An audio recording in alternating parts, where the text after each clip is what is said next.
bienvenido. Vamos a pasar buen tiempo aquí. Vamos a seguir estudiando nuestra serie de la oración. Le hemos puesto oración sin temor. ¿Por qué le pusimos oración sin temor? ¿Por qué le pusimos ese título? ¿Y por qué tiene un extinguidor ahí al lado? Les platicaba la vez pasada que muchas veces cuando oramos, estamos orando cuando tenemos fuegos en la casa, cuando tenemos fuegos en nuestra vida, fuegos espirituales, cuando se nos empiezan a venir los problemas encima, ¿sí? Estamos olvidados de Dios, pero en ese momento entonces decimos, Diosito, ayúdame. Es el Dios apagafuegos. Y tenemos que madurar como cristianos maduros, que tenemos un fundamento firme, así se llama esta clase. Necesitamos ir más allá de eso, profundizar, y entonces no solo vamos a estar estudiando, y ya lo estamos haciendo acerca de la oración, pero vamos a profundizar. Y una de las cosas que a mí me intrigan, uno de los versículos claves que hemos usado para esta serie es Juan 5:7, que dice, pidan lo que quieran y les será hecho. Pidan lo que quieran, les decía a mí. ¿Cuál es su carro de ensueño? El Ferrari, a mí me gusta el McLaren, no sé por qué. Me gustaría un McLaren, esposa, toma nota. Un McLaren naranja, creo que el modelo es el 570. Véanlo en internet si quieren, Google. Me gustaría un carro así, no sé cuánto, no quiero ni ver cuánto valen. Porque no, en la vida yo creo que voy a tener suficiente dinero para comprarlo, y aunque lo tuviera no creo que lo comprara. A lo mejor un fin de semana, no sé. Pero Jesús dijo, pidan lo que quieran y les será hecho. Bueno, vamos a seguir estudiando acerca de esta oración, porque nuestro estudio va después a culminar con una explicación de este versículo. Pero hoy vamos a ver otra cosa. Vamos a ver obstáculos que interrumpen la oración. ¿Se acuerdan? Haciendo un repaso muy rápido, vimos que la oración tiene varios elementos, tiene varias facetas que deben estar ahí para poder tener una oración efectiva, y esto es como una pintura que debe tener varios elementos. Para pintar necesitamos pinceles, brochas, un lienzo, y vimos que el fundamento de la oración, es decir, ¿qué es lo que necesitamos del lienzo ahí? ¿Era qué? ¿Qué vimos la vez pasada? ¿Cuál es el fundamento de la oración? La relación padre-hijo. Ese es el fundamento que va a estar sustentando todo el resto. Si no tenemos una relación padre-hijo, la oración no va a tener fundamento. Pero la oración también podemos verla como una comunicación. Mucho se ha hablado de la comunicación. ¿Hay algún comunicólogo por acá? ¿Alguien que haya estudiado ciencias de la comunicación? ¿No?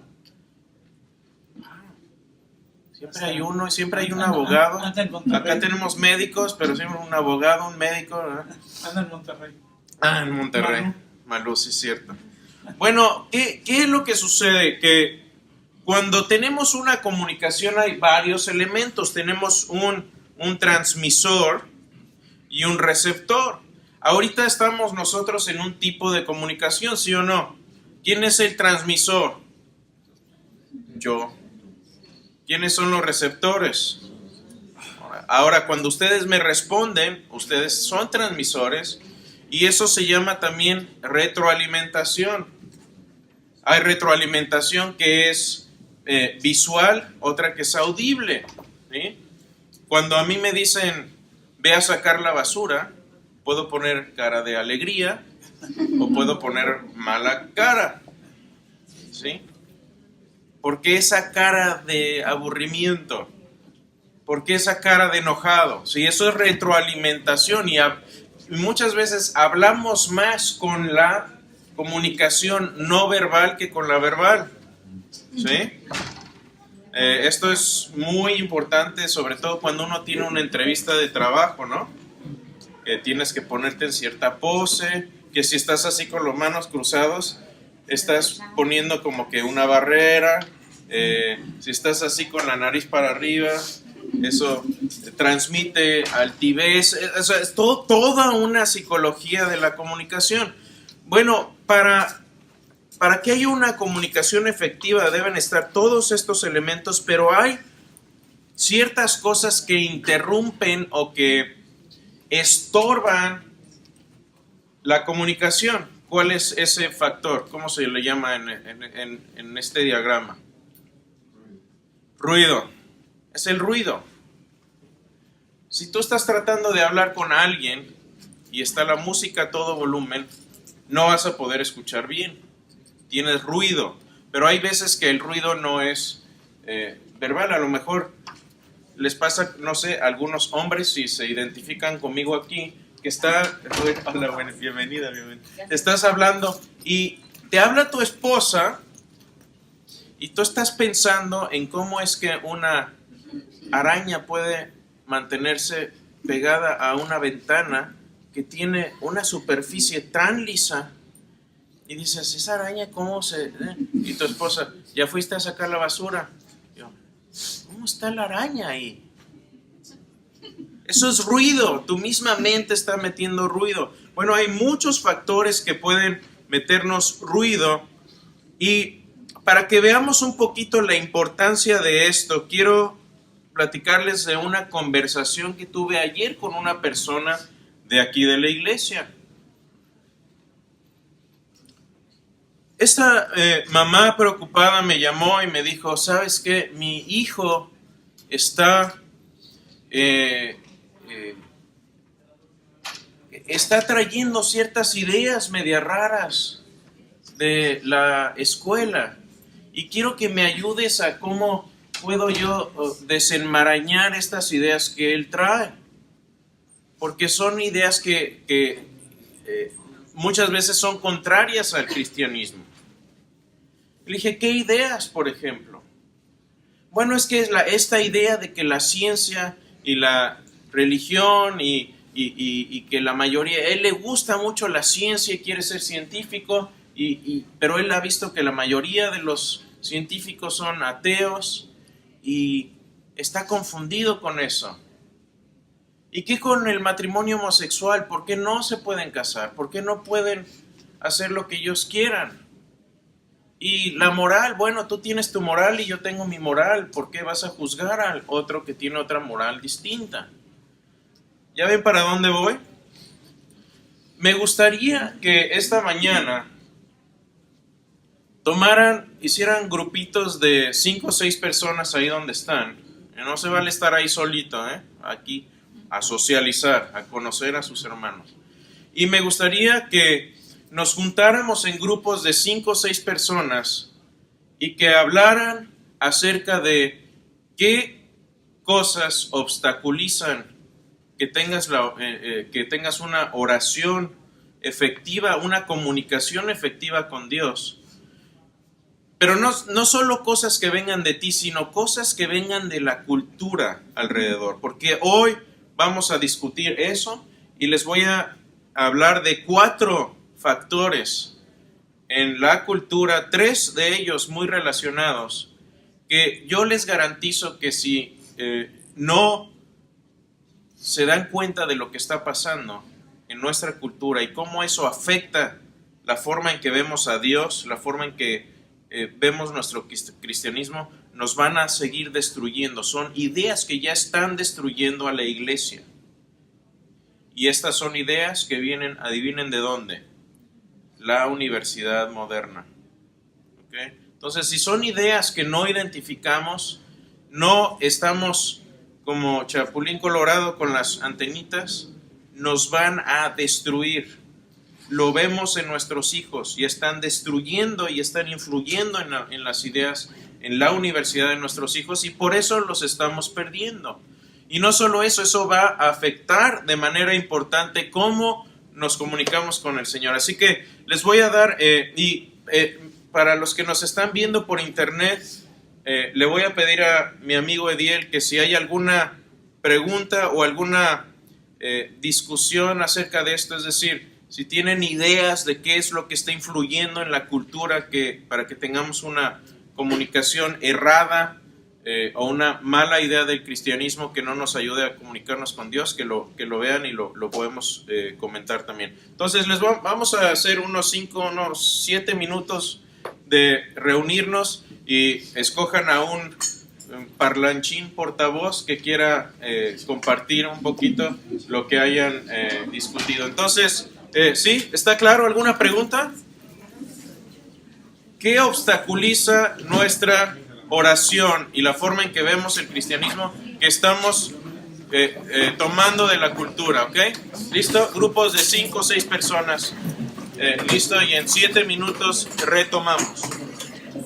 Entonces la pregunta fue: ¿qué ideas, qué filosofías, qué corrientes de la cultura están influyendo en nuestra sociedad, en la iglesia, para que de tal forma que nos interrumpen la oración, que nos interrumpen no solo eso, la forma en que vemos a Dios y la forma en que nos relacionamos con Dios?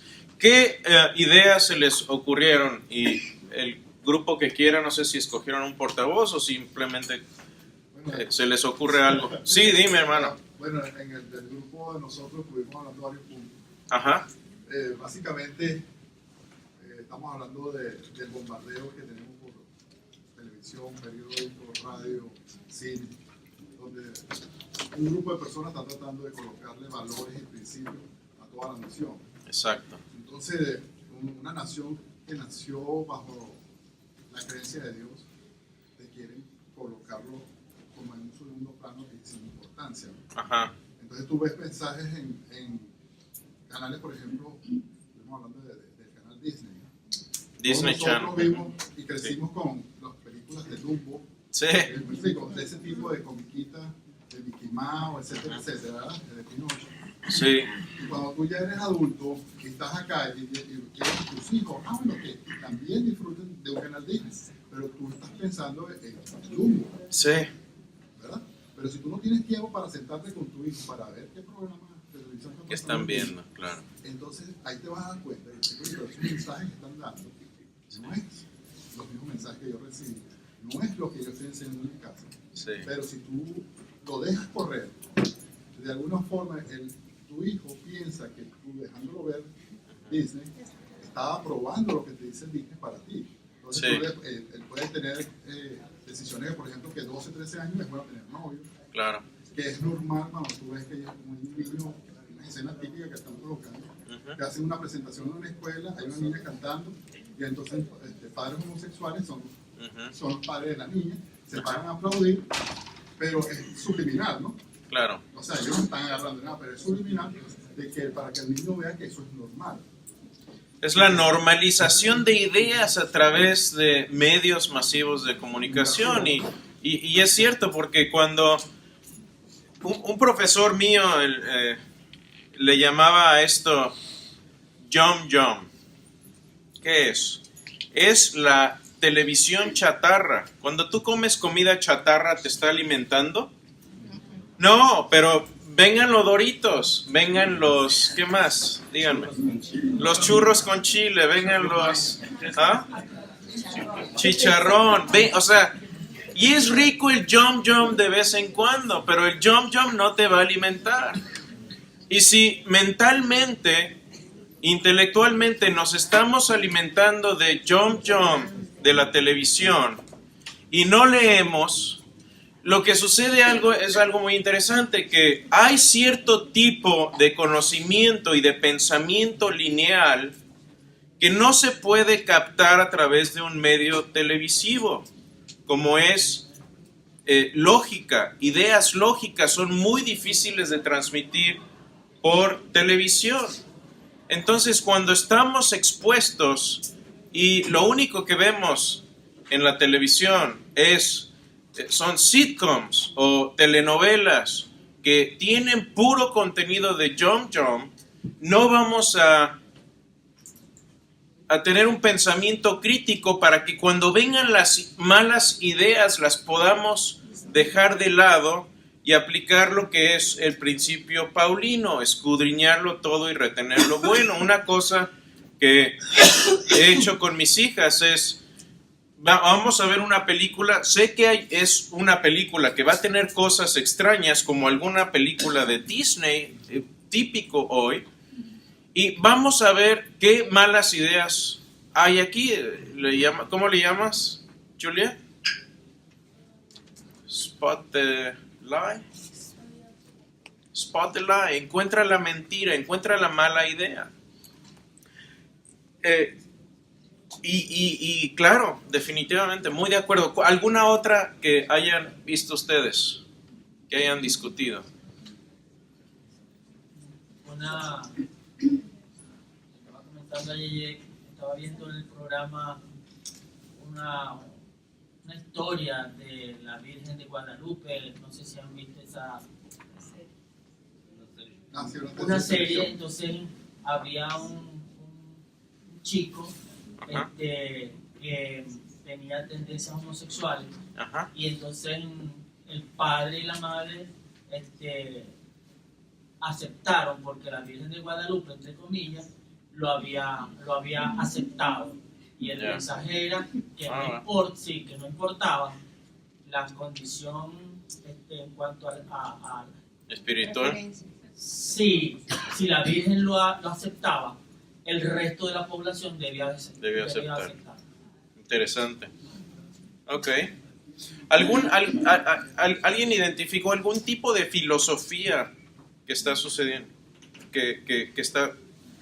Si no, ahorita las identificamos. Sí. Okay, regresando como al ruido de la oración, nosotros tenemos, aparte de lo que ya mencionamos, tenemos por la rutina, por el trabajo, por tener falta de conocimiento, por no conocer quién es Dios, los privilegios que tenemos, porque sí, no somos conscientes del privilegio que es ser hijos de Dios, y por no establecer prioridades también, a veces nos enfocamos en otras cosas por falta de disciplina y por las adicciones. Adicciones. Ok, vamos a, ahorita conforme empezamos a ver estas ideas, piensen en qué tipo de filosofía caen todas esas. Por ejemplo, el estar demasiado ocupado puede ser una señal de que estoy siendo demasiado materialista.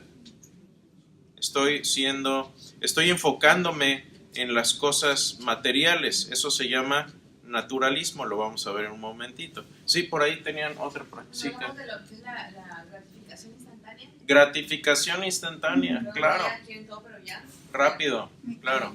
Las oraciones a veces no toman tan rápido como uno quisiera. Sí, dos segundos, gracias Señor. Mucho la Amén. filosofía socialmente es primero satisface tu yo.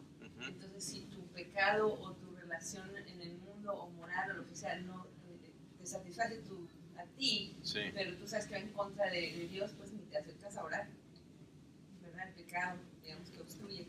Y el hecho de querer las respuestas en el momento que las quieres.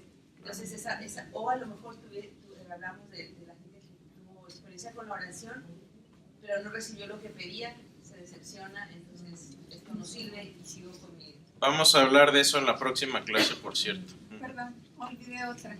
Que no recordamos a veces las respuestas, las bendiciones que hemos recibido de Dios, y eso también de pronto no nos ayuda antes, sí. a la oración. Nos olvidamos del camino que ya hemos recorrido. Sí, hermano. Sí, un punto recargando para todo lo que el hermano habló primero, yo le llamaría modernismo, todo lo que estamos llegando ahorita al modernismo, la tecnología, el modernismo que tenemos.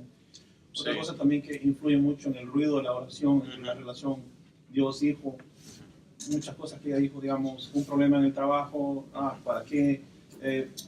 Tantas cosas que puede haber, otra que se pone a ver una película, uno, pues la película está mejor, para después oramos. Claro. Un pleito entre pareja, puede ser otro también. Eso no pasa. Puede pasar, o sea, siempre hay como diferencias, pues. Entonces son cosas que al final, cuando uno tiene una relación padre e hijo, pues uno dice, bueno, tengo problemas en esto. Sí. Entonces como que se baja uno en la oración. Entonces, Exactamente. ¿qué esperamos entonces nosotros? Sí. Vamos a dejarle hasta aquí. Buenos puntos, muchas gracias, buenísimos. Vayan pensando en lo que hablaron, lo que escucharon, lo que conversaron, y vean en estas ideas que voy a presentar, vean en dónde caen. Y aquí lo vamos a ver muy brevemente. Yo les sugiero que si estas son ideas que están escuchando en su casa, de sus hijos, o quieren estudiar más, acérquense. Les puedo compartir recursos para estudiar acerca de esto. Pero estas ideas están muy metidas hoy. Una de ellas, y van a ver que todas estas tienen relación, una de ellas se llama cientificismo. Cientificismo es la idea de que solo las ciencias exactas tienen autoridad intelectual para darnos conocimiento de la realidad, es decir, la ciencia es el único camino a la verdad absoluta. ¿Ok? Eso se enseña en las universidades. ¿Y qué es lo que va a pasar? Que si tú eres una persona que tiene una mentalidad cientificista, que no es lo mismo que tener una mente científica, que está bien, ¿la ciencia es mala o no? No, la ciencia es buenísima. ¿Por qué? Bueno, a mí me ha dado de comer los últimos 20 años. Soy ingeniero en sistemas y trabajo con las ciencias aplicadas. Gracias a Dios por los científicos en el área de ciencias computacionales. Hay médicos aquí, muchos de ustedes trabajan en áreas de ingeniería, de construcción, todo eso requiere de ciencia aplicada. Amo la ciencia, pero también reconozco los límites de la ciencia. La ciencia no me va a resolver los problemas existenciales más importantes que yo tengo. Cuestiones de ética, cuestiones de moral. ¿Puedo yo saber lo que es bueno y lo que es malo por medio de la ciencia? No. Entonces, esto es una filosofía. No, lo irónico del cientificismo es que no lo puedes derivar con ciencia. Cuando dices, solo lo que puedo saber con ciencia es válido, no es algo que llegaste a concluir por medio de la ciencia. Por lo tanto, se autodestruye, se autorrefuta. Es como decir, no sé hablar una palabra en español.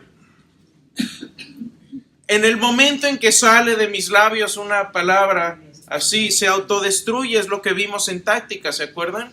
El cientificismo es una de esas ideas que están corriendo en la sociedad, debajo de la universidad, que nuestros hijos están chupando como la leche materna y no nos estamos dando cuenta de lo que está pasando. Hermanos, cientificismo es algo que deben estar al pendiente. Ideas que dicen que si tú tienes una religión, eso es una idea relativa. Puedes tener tu religión, pero siempre y cuando la practiques en tu casa, no la saques de ahí. Es algo privado y no lo debes meter al área pública. ¿Y qué es lo que pasa? Si tenemos una filosofía cientificista, ¿cómo vamos a ver a Dios? Como algo material. Y de ahí es de donde viene esta otra segunda idea. El padre del cientificismo se llama naturalismo.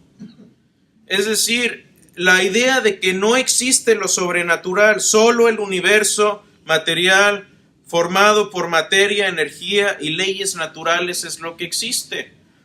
El padre del cientificismo es el naturalismo, es decir, el cientificismo viene de una idea de que el naturalismo es cierto, que ustedes y yo simplemente somos productos de una evolución física, y realmente si nos ponemos a ver qué somos y quién somos sacos de ADN en movimiento, robots húmedos. Eso es lo que el naturalismo dice. La conciencia, ¿qué es?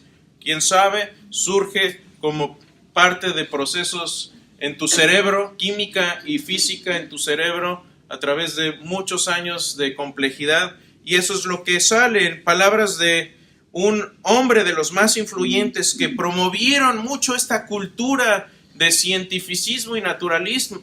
Fue Carl Sagan, un gran astrónomo, fue el que participó en programas en la NASA para mandar las sondas de Voyager a los confines del sistema solar.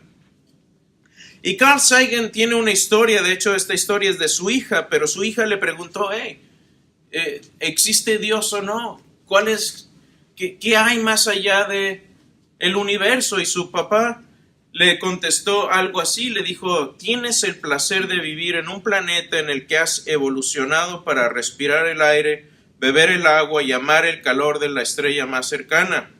Estás conectada con las generaciones a través del ADN y aún más con el universo, porque cada célula de tu cuerpo fue cocida en los corazones de las estrellas. Somos materia estelar. Y se oye muy poético esto, pero esto es reducir el ser humano a tierra que se coció en una galaxia muy lejana, y no suena esto a Star Wars, suena a una novela de terror. Porque yo no le podría decir a mi hija que estás hecha de polvo de estrellas. Somos más que polvo de estrellas. Pero esta es la idea fundamental que está circulando en nuestra sociedad hoy en día, que se enseña en la universidad. ¿Y cómo es que yo me voy a poder relacionar en oración cuando pienso que simplemente soy polvo de estrellas, que no hay nada más en este universo que materia, energía y átomos en movimiento? Esto es lo que estamos viviendo hoy. Podríamos reducir la idea del naturalismo a lo que decía él mismo. Carl Sagan decía, el cosmos es todo lo que existe, todo lo que ha existido y todo lo que existirá. Por cierto, Carl Sagan no llegó a esta conclusión usando ciencia. Es una filosofía. Porque tenemos muchísima evidencia de que Carl Sagan está equivocado. Y eso lo hemos visto en varias series que hemos visto aquí en la clase. Pueden, si tienen curiosidad de esto, hicimos una serie que se llama ¿Por qué no soy? Y ahí vimos por qué no soy ateo y agnóstico, y vimos toda la información. De hecho, mencionamos a Carl Sagan en esa clase también. No lo vamos a recalcar. Lo único que quiero que piensen es que cuando estamos orando y cuando nuestros hijos estamos tratando de inculcarles estas ideas de comunicarnos con Dios, esto es lo que ustedes están luchando como padres. Y si nos estamos preguntando por qué estamos perdiendo a los jóvenes en la universidad, es porque les estamos diciendo, lee tu Biblia, estudia y ora, pero no estamos trabajando en las presuposiciones y en el fundamento que ellos están chupando de nuevo como la leche materna por fuera. Y esto, mis hermanos, no se enseña en las iglesias, y por eso estamos perdiendo a nuestros hijos. Hay otra idea muy interesante que se deriva de esto. Se llama neomarxismo.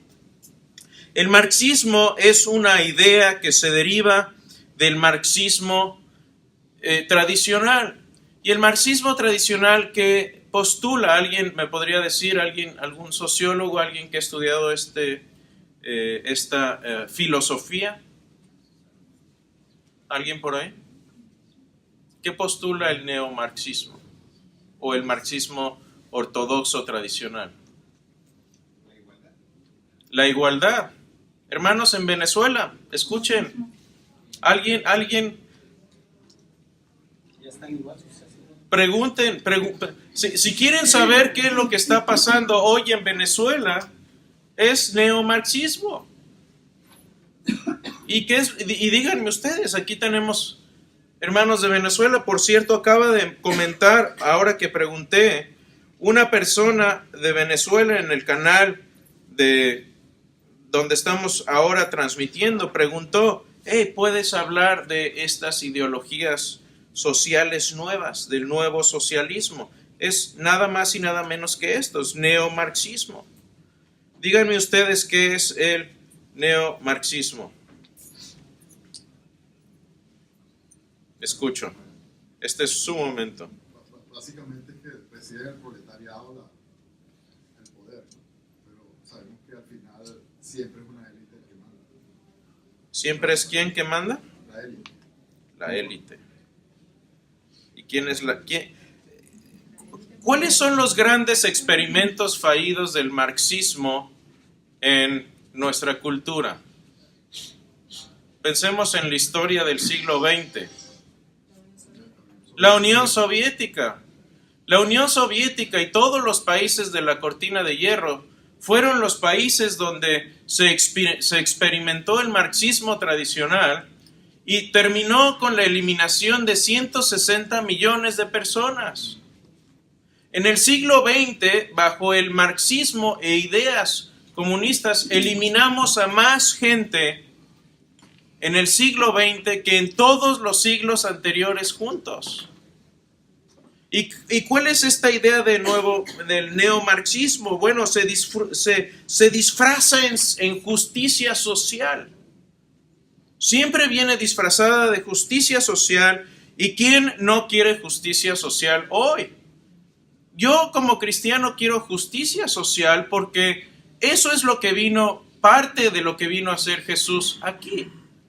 A darnos vida y darnos vida en abundancia. Y eso es lo que ofrecen estas ideas, pero vienen de forma que lo que se nos vende es una idea de que hay grupos y paquetes de grupos. Antes en el marxismo propio había una clase proletaria y una clase burguesa que oprimía a la otra. Hoy ya no tenemos esa estructura. Hoy se nos dice en las universidades, por cierto, que hay grupos de opresores y grupos de oprimidos.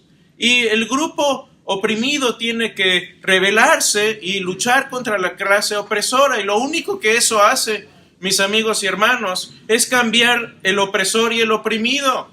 Porque el problema realmente no es la opresión, el problema es el corazón perverso del ser humano. Y estas ideas no buscan arreglar el problema de fondo. Tengo un artículo en mi blog acerca de justicia social y ahí hablo de esto. Voy a leerles un fragmento de esto, pero un teólogo que es especialista en el tema se le entrevistó acerca de esto y dijo, les voy a leer, dice, hay muchas ideologías que inspiran gran parte de lo que hoy se llama justicia social. El neomarxismo, la teoría de la carrera crítica, el de construccionismo posmoderno, no se preocupen los nombres, es mucho de lo mismo. La teoría crítica queer, ¿sí?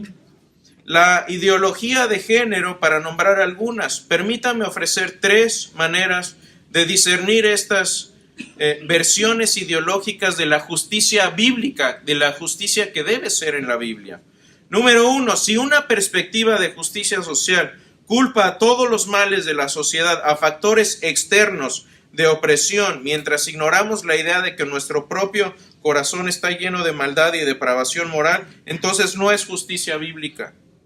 Una cosmovisión bíblica ve el mal no solo en los sistemas donde debemos buscar justicia, sino también dentro de los corazones retorcidos de aquellos que hacen que estos sistemas sean injustos. Debido a que el mal reside en cada corazón humano, todo el activismo externo en el mundo no traerá una justicia duradera si minimizamos nuestra necesidad de la obra redentora e infundidora del amor de Dios a través del Evangelio. Número 2, si una visión de justicia deconstruye las relaciones en términos de luchas de poder y argumenta que todas esas jerarquías son malvadas y deben ser abolidas en nombre de la igualdad, entre comillas, entonces no es justicia bíblica. Una cosmovisión bíblica se opone totalmente al abuso pecaminoso de poder, pero ve que muchas jerarquías, como por ejemplo la jerarquía, y aquí escuchen, padre-hijo, la jerarquía rabino-discípulo, la jerarquía anciano-congregación, las relaciones profesor-alumno o mentor, como parte del buen diseño de Dios para que florezca el ser humano. Si una visión de justicia interpreta toda la verdad y la razón y la lógica como meras construcciones de la clase opresiva, si nos anima a descartar el punto de vista de alguien sobre la base de su tono de piel o género, entonces no es justicia social bíblica. Porque ¿qué dijo Pablo? La verdadera justicia social bíblica viene en Gálatas 3:28, donde dice: todos fuimos bautizados en Cristo, que se ha revestido, porque no hay justo ni griego, ni esclavo ni libre, no hay hombre ni mujer, porque todos somos uno en Cristo Jesús. Y esto no es de eliminar todas las diferencias. Nuestra iglesia tiene como propósito la unidad dentro de la diversidad. No vamos a ser todos iguales, pero tenemos una unión y un fundamento bíblico que es estar en Cristo. Y eso nos da un marco común de justicia verdadera y duradera. Entonces, estas ideas están circulando de manera importante en nuestra cultura. Y finalmente, la cuarta que les quiero compartir, que nos interrumpe la oración, es el pecado. ¿Qué es el pecado? El pecado es el incumplimiento de la ley moral de Dios, no solo en hecho, en actitud, sino también en nuestra naturaleza moral. Una violación del propósito del ser humano. Fíjense, es una violación del propósito del ser humano. ¿Cuál es nuestro propósito? Tenemos un diseño. El naturalismo, ¿qué dice? No tienes diseño, eres un accidente. Pero ¿qué dice Dios? Te diseñé con un propósito y con un... traes un manual. Y solamente las cosas que son diseñadas tienen un manual. Las cosas accidentales no vienen con manual.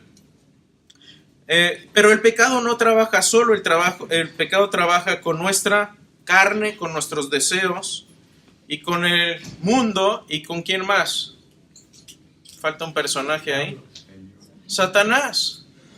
Y cuando pensamos que el cosmos es todo lo que ha habido, lo que hay y lo que habrá, entonces estas ideas se minimizan, porque en un mundo donde no hay más que átomos y movimiento, tampoco hay Satanás. Y eso le gusta. Cuando pensamos que Satanás no existe, eso es, para él es grandioso, porque le da gran libertad de funcionar a sus anchas, de funcionar como él quiera.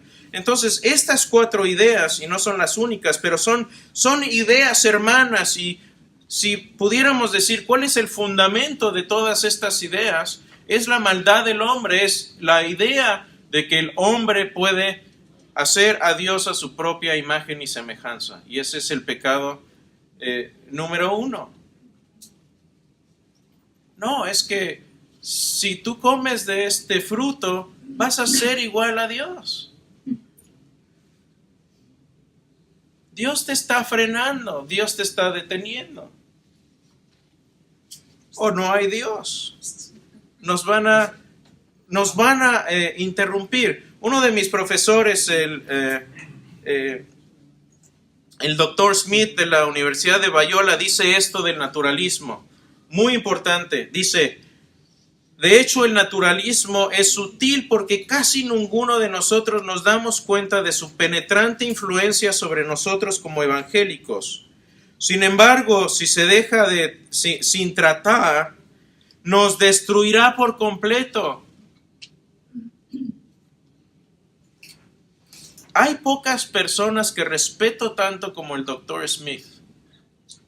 He tenido la oportunidad de conversar con él y es un hombre brillante, pero su brillantez mental y su inteligencia quedan opacadas por su humildad. Y cuando este hombre habla, créanme, yo escucho. Tiene razón, este es el problema, dice. La iglesia evangélica en el oeste ha sido tan influida por el naturalismo que ha sido sobrenaturalizada. En gran medida hemos perdido el poder y la presencia del Señor, de la Escritura, que nos promete la Escritura, y por consiguiente vivimos mayormente en nuestras propias fuerzas.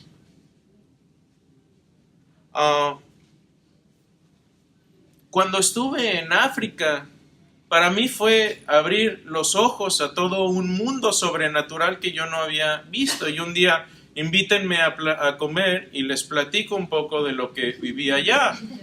Pero en palabras de Billy Graham, cuando le preguntaron, ¿cómo sabes que el diablo existe?, le contestó al reportero, creo en él simplemente porque me las he tenido que ver con él un par de veces. Y cuando estuve en África fue mi primera vez de lidiar con cosas de ese tipo. Pero acá estamos denaturalizados, porque ese es el estado en el que Satanás nos quiere. Anestesiados de lo sobrenatural para no buscarlo, para no tener que buscarlo. Y una de las razones que hablaba con una persona, y que habla uno de mis profesores, el Dr. Craig Hazen, en su libro, decía, ¿por qué es que mi experiencia en Mozambique y mi experiencia en América ha sido tan diferente? Y les voy a decir por qué. Porque cuando ustedes tienen un problema aquí, marquen 911.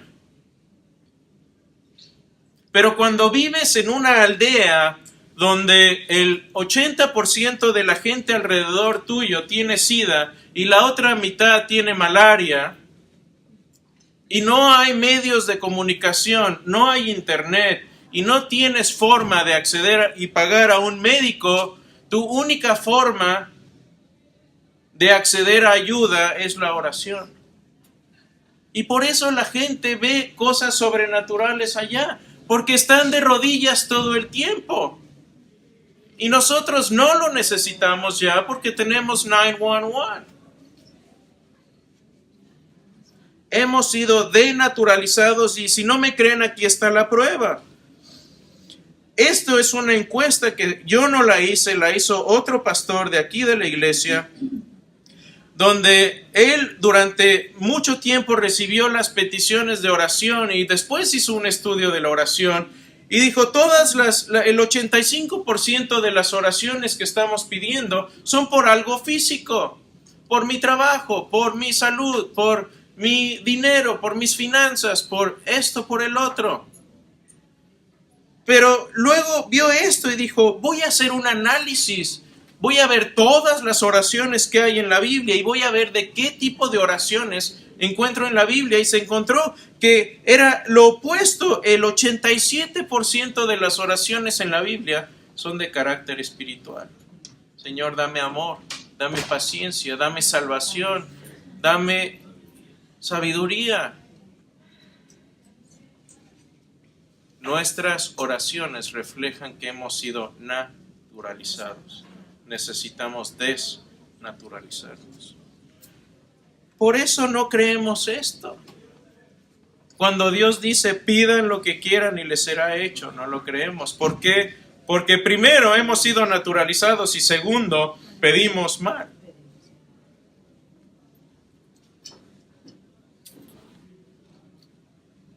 Y por eso, hermanos, estamos en una guerra de ideas. Fíjense, las ideas tienen consecuencias y tienen consecuencias graves acerca de cómo nos comunicamos con el Padre. Queremos tener una oración fuerte con el Padre, tenemos que empezar con lo que dice 2 de Corintios 10:5.